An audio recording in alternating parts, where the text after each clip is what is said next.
大家好，我係陳尚希醫生，皮膚專科。今日帶大家睇一個手術個案。呢位男士喺佢右邊腋下生咗個腫塊，呢個腫塊都生咗好幾年咁耐。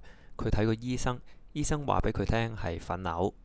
粉瘤係良性嘅腫瘤嚟嘅，病人唔理佢，等咗幾年就越嚟越大。粒粉瘤開始令病人唔舒服，病人忍無可忍嚟睇皮膚專科醫生，睇下有咩解決辦法。同病人做個檢查，粉瘤係生咗佢右邊腋下嘅位置。粉瘤冇紅冇腫冇發炎，因為粉瘤真係好大粒，所以掙開佢上方嘅皮。上方嘅皮俾佢掙到好似好薄咁樣，差唔多就要穿啦。如果要切除呢粒粉瘤，就要裁剪埋佢上方多餘嘅皮。手術喺局部麻醉之下進行，打完麻醉針之後，手術嗰個部位就唔會感到痛楚啦。今次唔做微創嘅原因，就因為第一嗰個傷口唔係喺啲好當眼嘅位置，例如喺面部。第二就因為就算我哋做完微創之後，原本腫瘤嗰個部位就會剩低一啲俾粉瘤掙到鬆晒嘅皮。如果我哋喺手術之後裁走埋呢塊鬆咗嘅皮，咁傷口就會變得比較緊緻同埋平坦一啲。所以我哋就計劃開咗呢個切口，然後嘗試將整粒粉瘤完整咁樣拎出嚟。嗱，而家畫面可以睇到，我哋開咗嗰層皮膚之後，就嘗試將粉瘤從佢周邊嘅組織分解出嚟。粒粉瘤之前未發過炎，所以都唔係太黐住佢周邊附近嘅組織。嗱，而家大家畫面睇到黃黃地、濕濕地嗰個就係粉瘤嘅囊袋。要將整個粉瘤嘅囊袋全部拎走晒出嚟，就會減低復發嘅風險啦。嗱，粉瘤嗰個袋嗰陣皮個厚度都唔係一致嘅，同一粒粉瘤上面有啲地方個囊袋皮係薄啲，有啲就會厚啲。有時做下手術，薄啲啲位呢就會自己會穿咗，穿咗就會滲漏一啲角蛋白出嚟。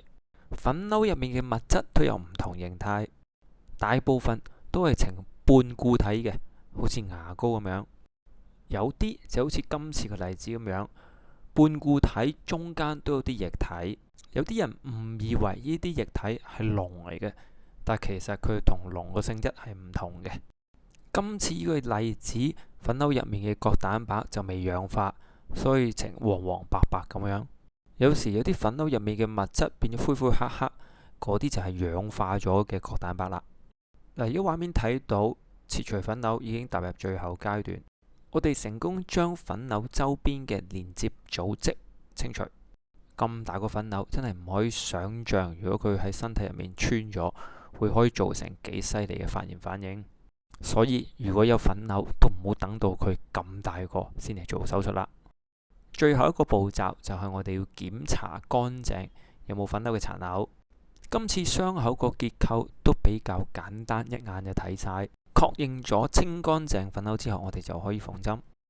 我哋盡量要將傷口入面嘅空間封實，如果唔係就好容易積聚淤血噶啦。今次呢個粉瘤入面充滿咗液體，所以個形狀就好似荷包蛋咁樣。而家嘗試切開中間檢查下。好啦，手術又差唔多到尾聲啦。如果大家覺得今集內容幫到你，就請點擊以下訂閱掣，撳埋個啷啷。如果有最新影片，就會通知你。手術之後嘅護理都好簡單，病人喺屋企自己洗傷口，隔2個星期就返診所拆線，第2日就可以返工返學噶啦。大家覺得今次個粉瘤似啲咩呢？可以喺下面留言話俾我聽。好啦，今次講住咁多先，下次再見，拜拜。